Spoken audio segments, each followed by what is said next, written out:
Go to the main menu. Give it a couple seconds.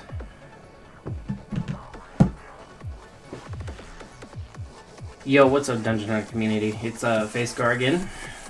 I've seen a lot of posts about new people coming into the game, and they were asking for a guide.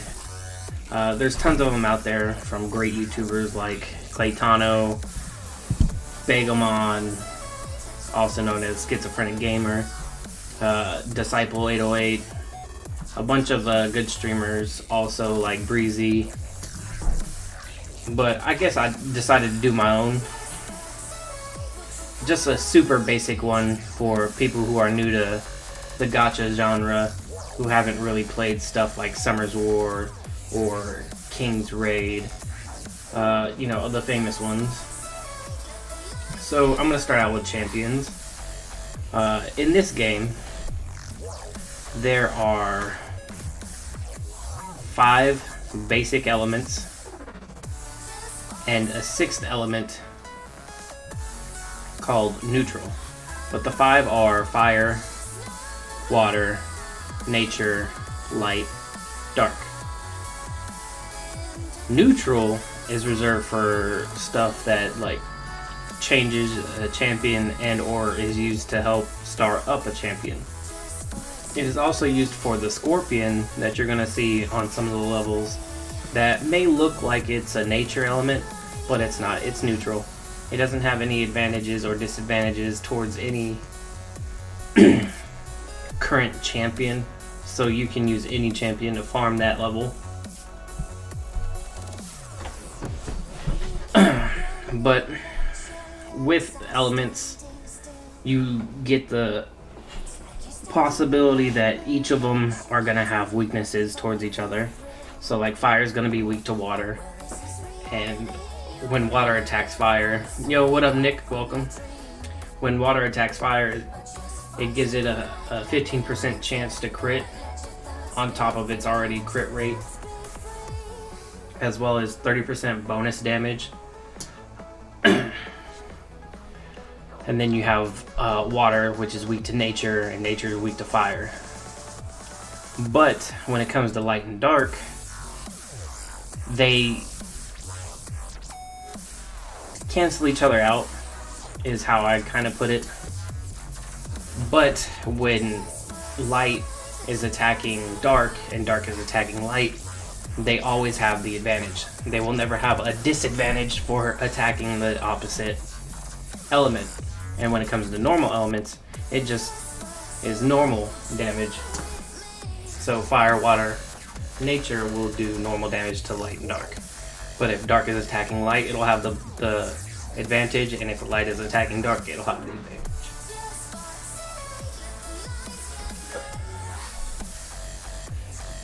And when you're first starting out, you're gonna get the bounty hunter, and then you're gonna get the water boon sister. The game is gonna give you a couple champions, but you're gonna want to look for a certain core that you're gonna be using to farm a raid called Elder Drake. Elder Drake is mid to late game content, depending on how you want to view it. But it's farmed for its vital sets, which we'll get into later. And the team that you want to kind of build around that Elder Drake is going to be Manus, who is a 3-star water timekeeper. Really great for your team. Once ascended, he gets a leader skill that reduces all cooldown times by 15%. His skills are as follows. For this first one, when empowered, it reduces the skills of allies by 1 second. Really, really good. It already adds on to his useful leader skill of the 15% cooldown for all monsters or champions on your team. The second one is basically a healing wave that he throws out that's going to heal him, and it's based on his attack for how much he heals for. The next one has ongoing damage. Ongoing damage in this game is basically dots or damage over time. You love the new emote? I'm glad, Nick. Thank you for the Prime sub, by the way. I appreciate it. But going back to ongoing damage, it stacks and it doesn't have a stack ceiling. So you can stack up to as many stacks of ongoing damage as you can to tear down a boss. Extremely useful skill that you're gonna love when you're doing these raids. And finally, his last skill, or his ultimate, 23-second cooldown. Not too big of a deal when you have the 15%, as well as his 1-second cooldown on his empowered first skill. But it has block buffs and mortal wounds. Block buffs just means the champion that has that on them cannot receive an attack up or a defense up. And then mortal wounds stops them from being healed. This a crucial skill that you're going to need for some of the bosses that you run into on the adventure mode, because they do heal.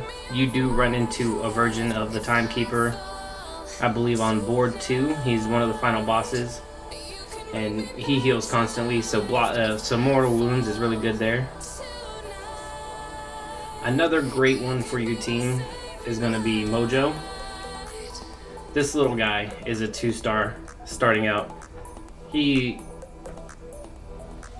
a jack of all trades, meaning that he can be used pretty much everywhere. I use him in Blitz, I use him in Elder Drake, I used him to help me climb through Steel Widow. He's not good for Steel Widow 10 though, because he is a nature type going up against a fire. But this first skill has a chance to put on Disorient, which all that means is if it's on somebody, they're most likely going to do half damage to you, which is really, really good, especially when bosses are trying to take your head off. His second one lowers attack speed. Another really good one, so that the bosses aren't taking as much turns as possible to wipe out your team.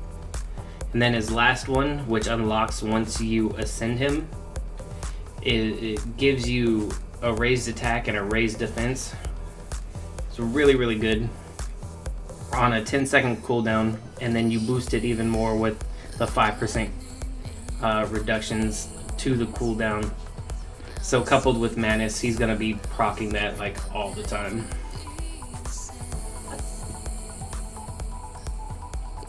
Next is Rhoda, a really, really crucial, helpful person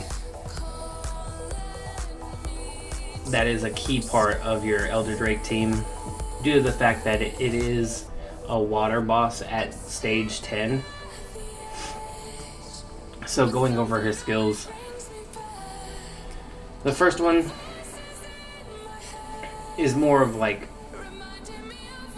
for attacking the mobs or the ads when getting to the Elder Drake, as well as the ads that pop up when the Elder Drake goes into the air. The second one lowers defense, really good. Gives you more chance to do more damage, coupled with the attack boost that you get from the third skill on Mojo.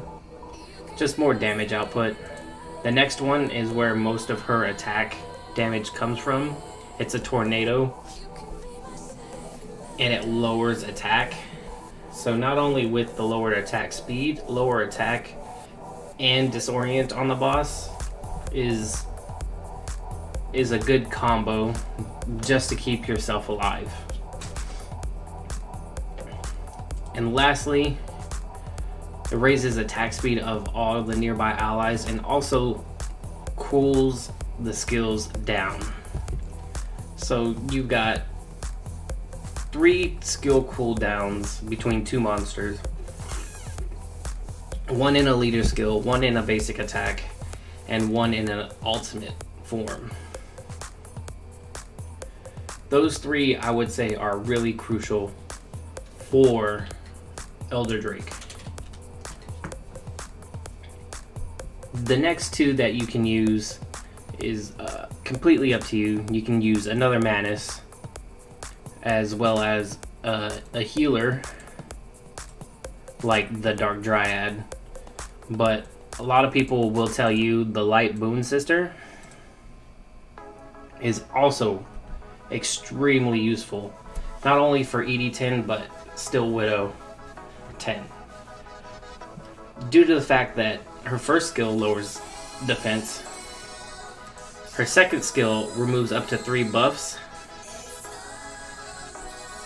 and her third, well, I would say this is the basic attack.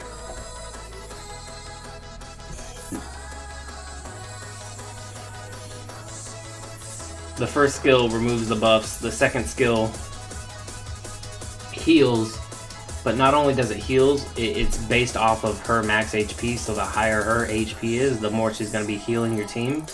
But not only that, it's another cooldown for your team. Yo, what up, Scotty? Nice. I'm glad I can help you out, Scotty. How you doing today? But between 3 monsters, that's 4 cooldowns. You're going to be popping off skills left and right. And her last one, her ultimate, is a stun. It's really good for crowd control and keeping the ads under lockdown. And like I said, for that 5th monster, it could either be a second Manus or another person who does ongoing damage, such as the 4-star Snake Ladies or a 3-star Crow Hag. I would go for the Dark Crow Hag. I don't have one to show you right now, but that's what I would go with if you need ongoing damage to help take the boss down even more. But if you do happen to land a Naga, be it nature or water, they are really good. All Nagas have the first skill or first basic attack that will transfer 1 debuff that ends up on a Naga. So it's really good. Second skill for the water Naga, at least, applies a blind, so all basic attacks miss. They will need to hit skills in order to hurt. He provides a shield for the whole team based on their max HP, and his tidal wave applies a slow as well as a lower attack.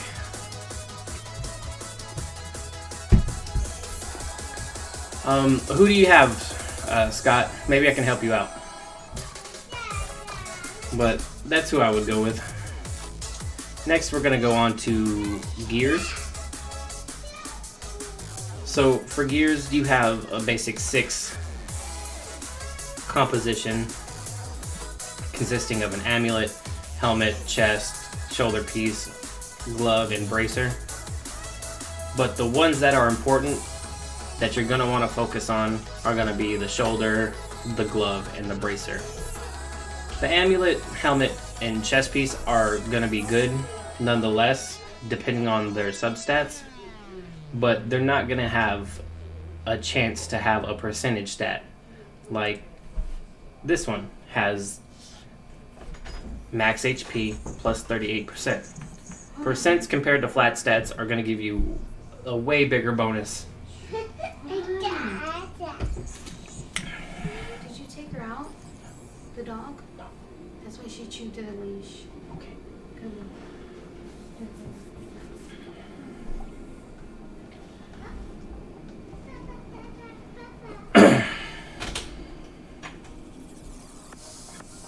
So with the max HP,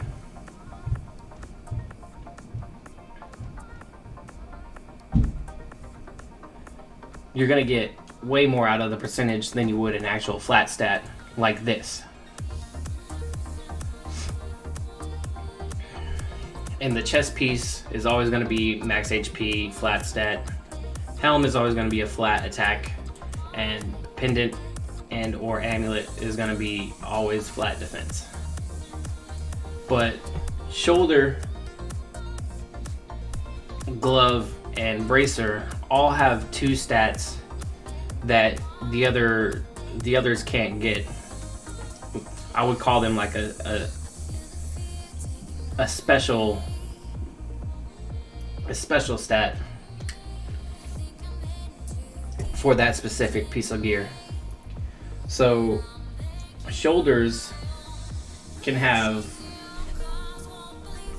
attack speed and movement speed percentages. Gloves can have crit rate or crit damage percentages. And bracers can have resistance or accuracy percents. So all three of them share stats though that they can roll when getting them. They all can have attack percent or flat attack, defense percent or flat defense, HP percent or flat HP. All three of them can have some version of that on them, but they each have two that the other two cannot possess.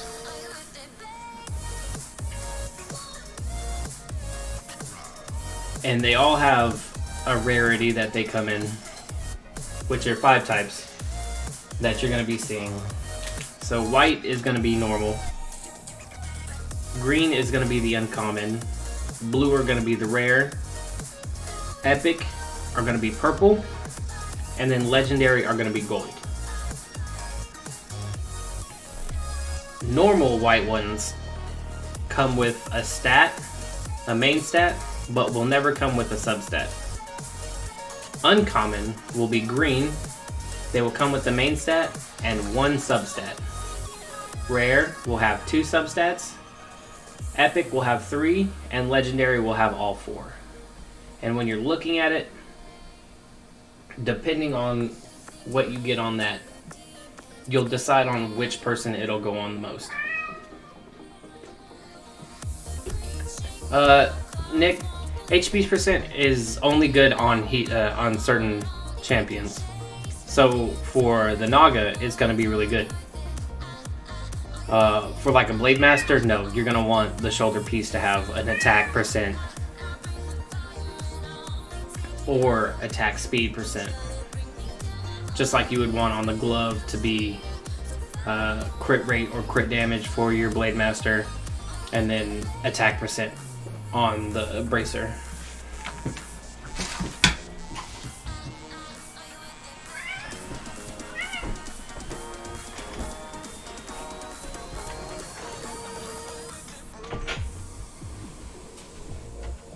So just depending on what champion you have that you're trying to gear up, it's going to be based off of them. So like my Blade Master has an attack percent, a crit damage, and an attack percent.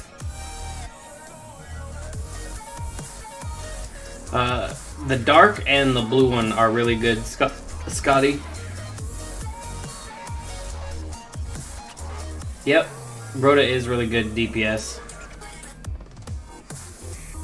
She can even be a farmer for you if you put her on a vampire set. That's how good she is.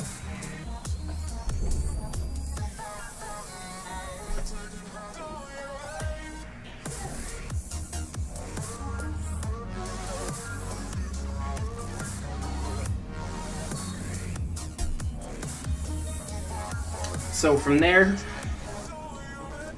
another basic skill that I wouldn't say is a skill, but it's good to know. If you click, if you're on PC, or if you touch on tablet, iPhone, Android, it'll show you the minutes that you have left to recharge the next energy. It does the same thing over here with your arena energy.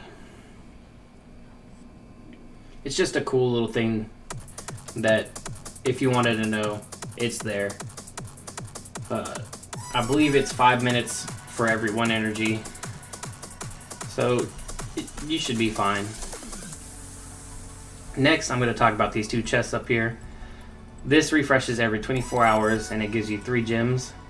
I hope in the future they upgrade it to where it doesn't have a low cap like 3 and they move it to maybe 50, because sometimes I forget about the chests up here to collect myself, and I would like to come up here and have like a couple of them saved up, if you know what I mean. Like I missed it for like a couple days, maybe like 3 or 4, and I come back and then there's 12 gems sitting here. That'd be really nice. Next, over here to the right is the gold chest. Same thing. I hope they upgrade it to where it at least go to 100k, maybe even more. It refreshes every 4 hours. But if they put it to 100k at maybe a little faster recharge rate, it'd be another cool thing to have for in order to get gold, basically.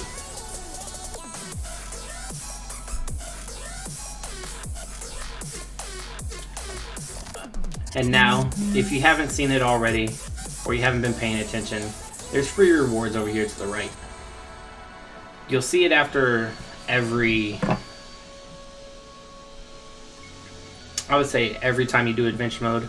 You can do it up to 5 times a day on adventure mode to watch an ad to get double the rewards, so like gold and energy, and sometimes gems. But you watch an ad on your Android and you're trying to get like the Blade Master maybe, or 150k gold. Once you're done watching it on your Android, you can then go to your iPad and or tablet and watch the ad again. It is intended for this purpose because they're ads and they create revenue for Gameloft. So you can do it on multiple devices as long as it's not on the same device. You can also do this on PC, but I believe you can only do Android, tablet, PC, and then for iOS you can only do iOS, iPad, PC.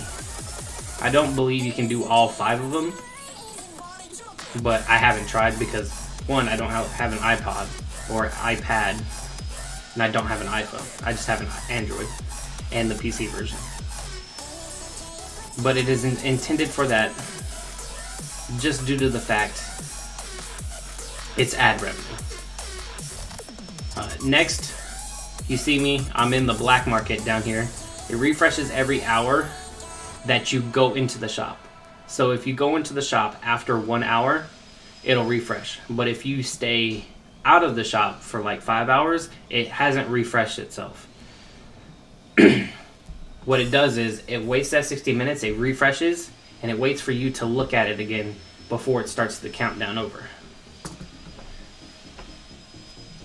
This is where you'll kind of get Mojo from for free, but you can also farm him, and skill ups for Mojo, as well as the Water Crystal Priest, if you decide to get the Water Crystal Priest. I myself would choose the Water Basilisk over the Water Crystal Priest, just because Zircon doesn't really cast his immunity all that fast, because it is attached to a regen, which is a health skill, and that won't proc until somebody gets hurt. You can also buy fragment shards for summons here for 10k for 5. Same with Light Dark. but they're more expensive at 145k. And then you can get 5 pieces of legendary for 170k. But this is just a cool little thing to do if you are pay to win, or not really pay to win, but you're pay to progress. You can refresh it for 3 gems. It'll refresh. You'll get more pieces sometimes, and if you're just worried about light and dark summons, you can just get light and darks here all the time. A good streamer to watch do this is Peppy1991. He does it all the time. He is the light and dark master. He doesn't want to touch anything that's normal elements, so I would check him out just in case you want to be a light and dark master as well, or you want to get a lot of light and darks on your team. He's the guy with the knowledge of the light and darks.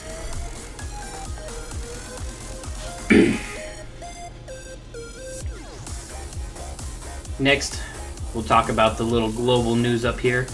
This is where you're going to come for all your information that's being released from Gameloft. So this 2 weeks arena, it refreshes every 2 weeks, gives you a chance to get to the top of the leaderboards and get the coveted prize of whatever 4-star they have there. It's usually light and dark.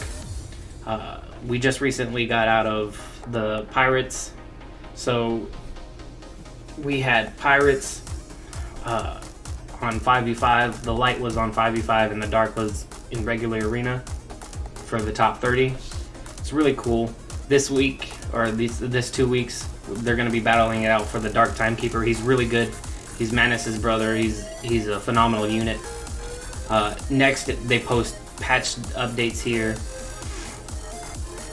as well as featured YouTubers such as Barcode. He's a really great content creator, so if you want to watch him, I highly suggest go watch his videos. And they also lead you to stuff that sometimes gets posted on Reddit that's not really seen by the majority of the game, the people who play the game. So they'll post it in here too, and they'll link it. They've done it twice for Simply Breezy, another great content creator. The dev community is really good about getting their content creators spotlight, and it's really appreciated. So if you ever want to know what's going on this week, or where you are in your login rewards, it's going to be here. Or if we have a current event, it's also going to be a tab right here, and it's going to show you where you are at that event. Next, we have guilds. Guilds are really important just due to the fact that you get free gems, free gold for everybody checking in. You come here, you get guild coins to spend at the guild shop, which they've added in a new feature. You get 4 pieces of a character from the day's current dungeon. So today is technically Thursday, so the last boss from the raid is Nature. So when it is Nature, if you want to try to grab Rhoda without having to summon her, you can come to the guild shop and buy 4 pieces automatically.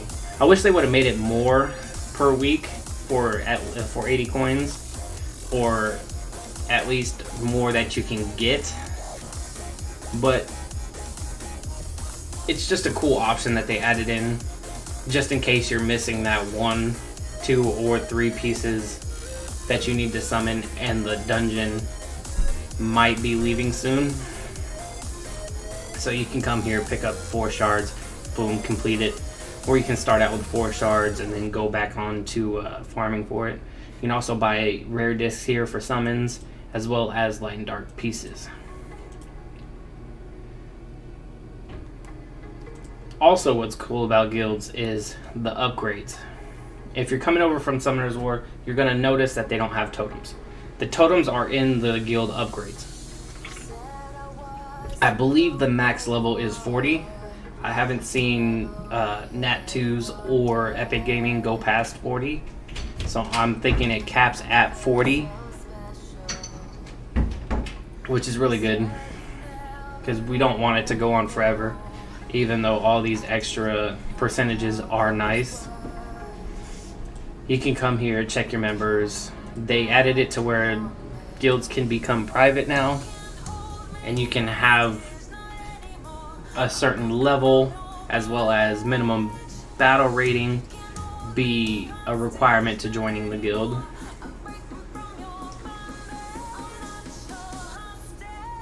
You can also come over here and look at your ranking or view pending requests so that you can add more people to your guild if they meet the criteria. From here, we'll go to Arena. They've changed and upgraded this as well.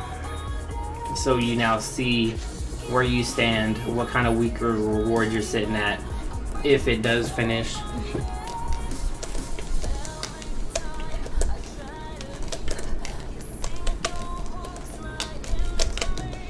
And they've added to where you can see who's hit you and what they've hit you with, and you can get revenge on them.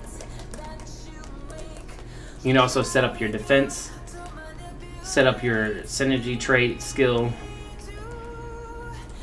see your ranking in here, as well as the rewards for the 2 weeks.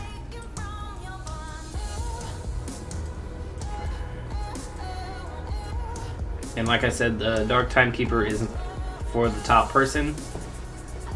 So if you're really aiming to get a Dark Timekeeper, I suggest you get to the #1 spot. 5v5 is another part of the PvP aspect. The great part about 5v5 is it costs no energy to do or arena energy. So if you're out of both, you can come in here, you can just do a little bit of a MOBA style game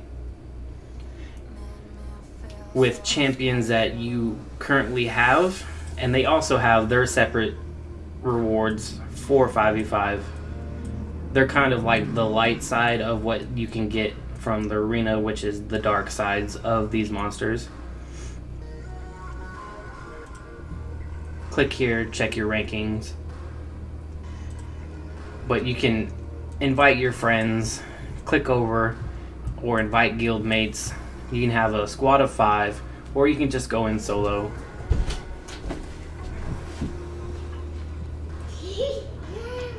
And there's certain monsters, as you see, with the cross swords that can be used for 5v5. And they have this right here, which shows you their base stats when they first start, and then their max stats. The max stats will change depending on your monster's star, the level, and ascension. If you ever forget that, it's going to be over here in the guidebook. It'll tell you in 5v5.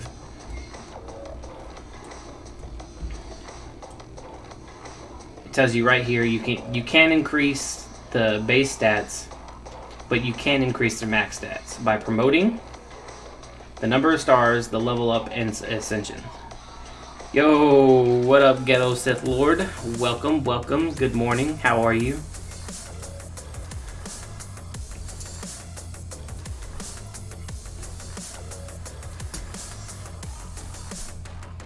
And when you're basically barely starting out, the mission book is going to be your best friend. This is going to be like your handheld guide on what you should be focusing on. And this is also where you get your first set of vampiric gear. It says 6 because a vampiric gear is a 4 set, and it comes with a keen set. But this is where you get your first vampiric gear, and then from here you'll obtain vampiric gear from the Still Widow. Yo, thank you. I appreciate that. Which video did you watch? As you can tell, I'm doing a YouTube video right now. So if you're watching the YouTube video, I am also live streaming right now. So come watch me on YouTube, and then come watch me on Twitch as well. The link will be down in the description. But let's get back to what we were talking about, the mission book. For newer players, this is what's going to help you get through the early stages, because it gives you the stepping stone of what you need to do. It lets you know what you need to be focusing on and where you need to be at.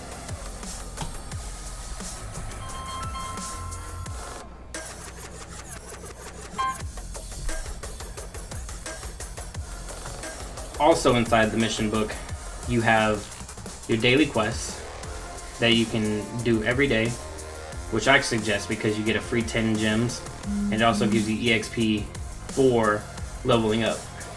Next is achievements. This is just done by everyday stuff that you'll do, like spending gold or reaching certain levels, and you get certain items and rewards from it. Next is the guide. This is where you come if you have any questions and you don't think the chat is going to answer them quite as fast as you want them to be. So, as you saw earlier, I was in multiplayer, I came to 5v5. All these are found throughout the game in load screens. And if you find them in load screens, you're gonna find them in here in the guide.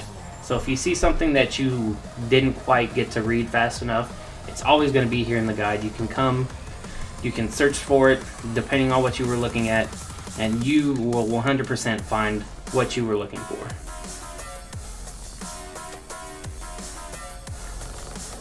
Here's Adventure. This is the PvE content. So you have your regular adventure board. Then you have the boss raids, which are, like I was talking about, the Elder Drake, Still Widow, and then Ultimate Blitz. So adventure mode, you'll always start out on board 1. You'll break your way through, you'll get to board 2. But the cool thing I like about it is they tell you at the top and on the board, down below in the tab, what type of gear you'll be getting on that board. So board 1, you'll be getting Vital sets. Vital gives you 15% HP once you complete the set, which is a 2-piece set. It also shows you what stage on that board drops what piece of gear. As well as when you click it, you can see what monsters drop there. So if you are farming for Zircon, you can come to board 3, look, and you can see that you get Zircon from board 3 as a possible reward.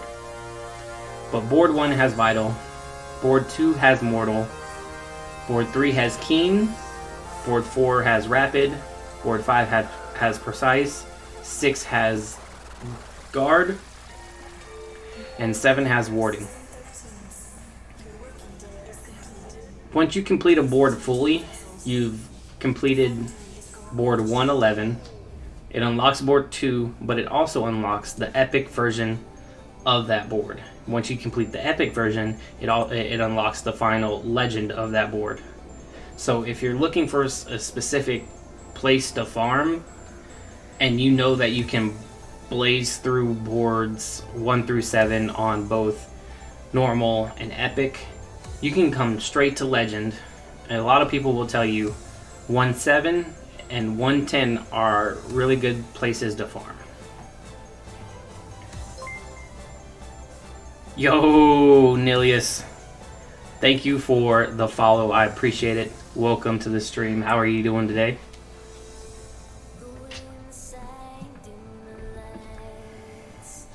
Nani?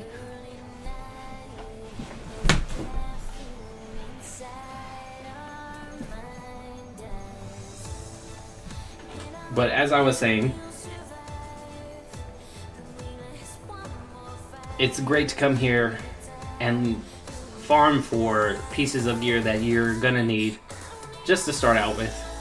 They're gonna be replaceable pieces, later in the future when you're farming Elder Drake and Still Widow. Give you an at 550 discs and counting. That's a grind, man. But I understand your pain. Well, I kind of don't understand it because I have 3, but my wife understands your pain because she went like 3 years without getting a nat 5 in Summer's War.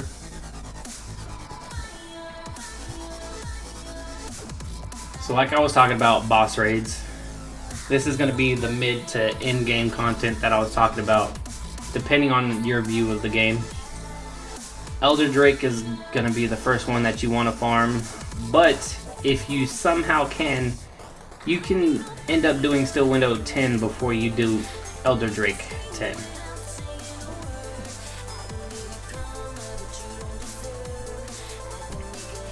Yeah, sometimes RNGesus just doesn't praise us like we want it to. But your ultimate goal is always going to be farming the 10th floor of these dungeons. The 2 dungeons in between, the Gold Bull will always be here. The Elemental Bull, as you see on the right hand side of the screen, has a certain day when they're going to be here. And on those days, they'll show up for a full 24 hours and you can farm. So the Light Bull is where you're going to be getting Xenia from, that I showed you earlier, the Light Boon sister. It's going to be a grind, but with the new added 4-piece that you can get once per week, which kind of sucks, which I hope they do change in the future to get more. Got Carl. Ugh. Yeah. I feel for you. But it's going to be a grind, I'm telling you right now. As a new player, if you're free to play, I would save it for a little bit later to get her. The Fire Boon sister easily can replace Xenia until you do get her. She doesn't have the cooldown, but she does have the strip. But what these 2 bosses do is they give you ascension pieces so that you can ascend your monsters. Nature obviously is going to drop the nature ascension pieces that you're going to need, but the Golden Bull will always drop the elemental combination ones that are used for everybody. And you're going to need sets of both to ascend somebody. So if we go look, who do I not have ascended? Boom. He's going to take nature as well as the all elemental elixirs. So mighty elixir, spirit, mighty nature elixir. So it takes both to ascend a champion, and depending on what champion you're working on, they'll either take small, medium, or lesser, medium, and mighty elixirs to get them ascended. Elder Drake, you can find the loot info here. You can get Vital, Brutal, Rapid, and Keen from the adventure board as you saw. The one that you can't is Dazzling. Dazzling is a 25% stun rate as it shows. It's really good on a lot of monsters, especially the Dryads. It was extremely strong before they update, but since you can't apply it every second now, it's kind of a little nerf, but it's still a strong set. For Still Widow though, it has 3 different ones that you cannot get from the board. You can't get Adept, you can't get Mortal, or Vampiric. Adept is going to be the one that you want to farm for the most, because it's going to benefit you the most when clearing these. That 30% cooldown is amazing on your Manus, your Snake Ladies, your Xenia. Everybody who can benefit from the cooldown set, I suggest you put it on them.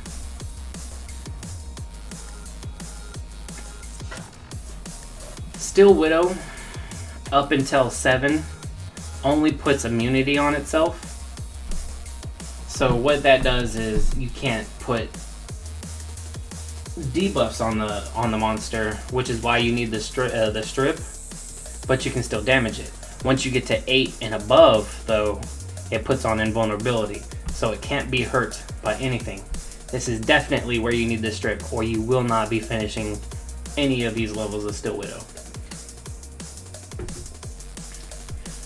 I'll show you what I mean. I'll run a quick one real fast so that you guys can see what I'm talking about.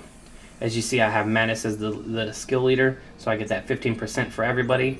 I have my Blade Master to clear the waves, Xenia for the strip as well as the heal. I have Fathom for his buff displacement back onto the boss, as well as shielding. I will show you the after screen for the battle on healing and damages, and you'll see why I like having a Naga. And then I have the Snake Lady there for the ongoing damage, as well as Manus. One of the things that makes this extremely fast is the Mark debuff. The Mark debuff was broken when it first came out. It did 250% more damage than what it was supposed to do, which is just a normal 25% added damage increase. Somebody put an extra 0 in there, and it was fun to have it around.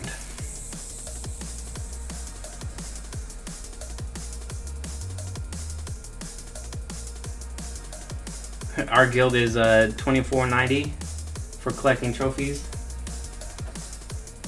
I mean, not bad.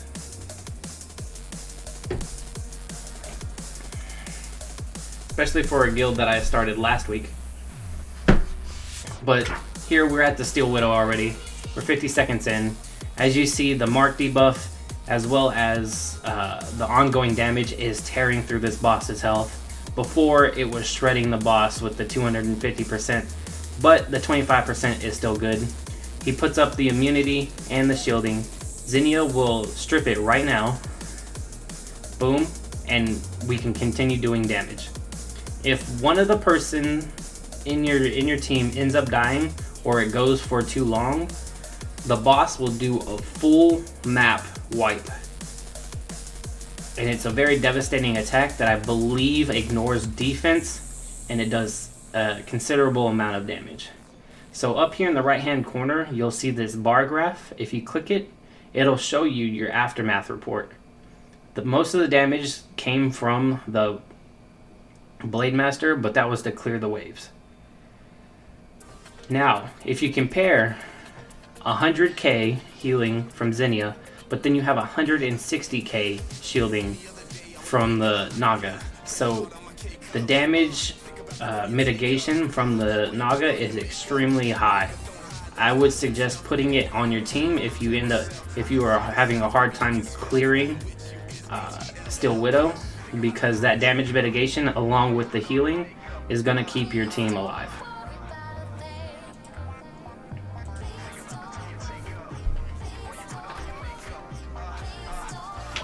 But you're going to want to farm both Elder Drake as well as Steel Widow for their gear sets. Yep, two Nagas on Adept do work. I have the water and the nature, but since it is a fire dungeon, I don't feel like having my Naga get out of there. Yeah, I believe I'm at 95%. But see, as we go into Elder Drake 10, Manus is still here, Snake Lady is still here. I just had the nature Ink Ninja in there, just for giggles. But I will be placing the Naga back in, because he makes it a lot safer. But Xenia is still there, Mojo is there as you see, as I was talking about. This is just more for successful purposes, but I will run the team that they suggest for you, just to show you that it does work.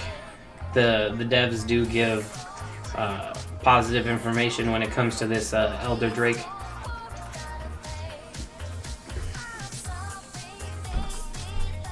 But this one takes a little longer to run just due to the fact that the dragon does fly away once it reaches half damage.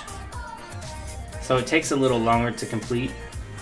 If you're not completely wiping the dragon before he flies off with ongoing damage, it just adds 30 seconds onto your time.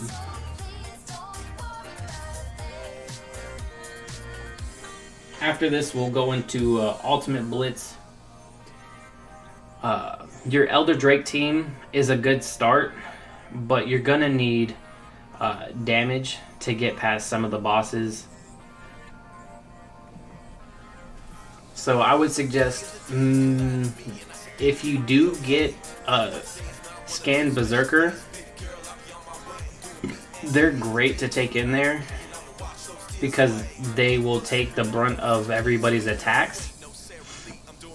And when they die, they don't technically die, they save themselves. And they put on a buff to where it stops them from dying for a short time. So that's a good alternative for some DPS that you may not have. Because I myself have the Blade Master, so it just makes everything so much easier.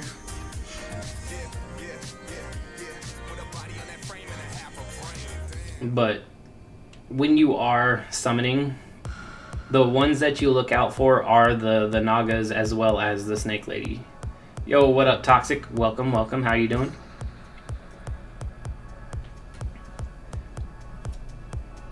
Because the Nagas are really good for damage mitigation. They're really good for Blitz. The Snake Ladies are really good due to their ongoing damage. Yeah, go ahead and go into Discord.